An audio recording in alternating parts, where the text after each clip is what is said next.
স্বর্ণালঙ্কার চুরির একটি ঘটনা ঘটে। পাশাপাশি ডিবি ঘটনায় জড়িতদের গ্রেপ্তার এবং লুণ্ঠিত স্বর্ণালঙ্কার উদ্ধারের ব্যাপারে তদন্ত আরম্ভ করে। 28 ভরি 14 আনা চুরি যাওয়া স্বর্ণালঙ্কার এবং মাত্র 8 মিনিটের মধ্যে স্বর্ণালঙ্কার সহ সংঘবদ্ধ চোরাই দল পালিয়ে যায়।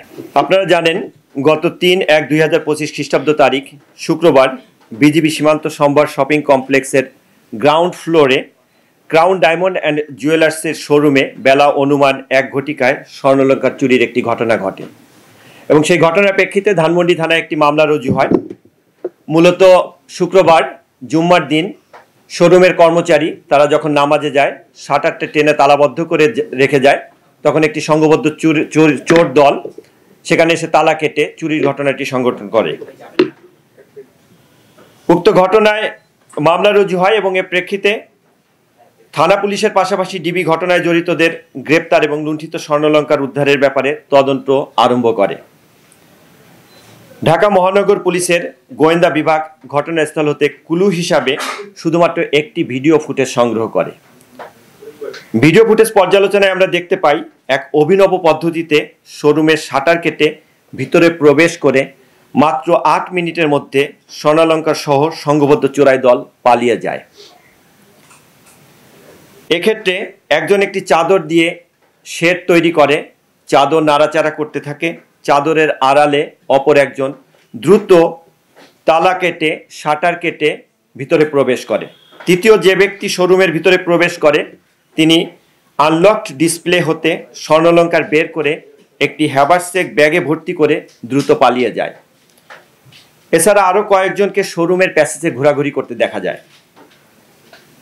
ভিডিও ফুটেজে প্রাপ্ত ছবির সাথে প্রযুক্তিগত বিশ্লেষণ এবং গোয়েন্দা তথ্যের ভিত্তিতে ডিবি পুলিশ গত 9/1/2025 তারিখ হতে অভিযান পরিচালনা আরম্ভ করে।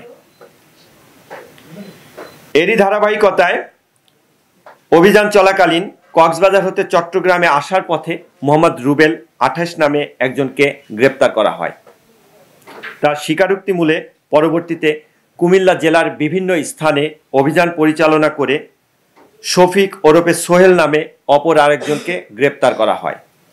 তাদের স্বীকারোক্তি মূলে কুমিল্লা জেলার একটি জুয়েলারির দোকান হতে 28 ভরি 14 আনা চুরি যাওয়া স্বর্ণালঙ্কার এবং 21 ভরি 10 আনা চুরি যাওয়া স্বর্ণালঙ্কারের গলিত স্বর্ণ উদ্ধার করা হয় এবং সেখান থেকে সাদ্দাম হোসেন নামে অপর এক ব্যক্তি বয়স 31 তাকে গ্রেপ্তার করা হয়। এক্ষেত্রে মোট 3 জন ব্যক্তিকে গ্রেপ্তার করা হয়েছে এবং এ পর্যন্ত 50 ভরি 8 আনা স্বর্ণ উদ্ধার করা হয়েছে। ঘটনার সাথে সংশ্লিষ্ট চক্র সম্পূর্ণরূপে শনাক্ত করা সম্ভবপর হয়েছে। চক্রের অন্যান্য সদস্য গ্রেপ্তার এবং অবশিষ্ট স্বর্ণালঙ্কার উদ্ধারের জন্য অভিযান এবং অন্যান্য কার্যক্রম অব্যাহত রয়েছে। ইলেকট্রনিক ও প্রিন্ট মিডিয়ার সাংবাদিকবৃন্দ ডিএমপি মিডিয়া সেন্টারে আজকের এই ব্রিফিংয়ে উপস্থিত থাকার জন্য আমাদের পক্ষ থেকে আন্তরিক ধন্যবাদ এবং কৃতজ্ঞতা জানাচ্ছি। ধন্যবাদ সকলকে।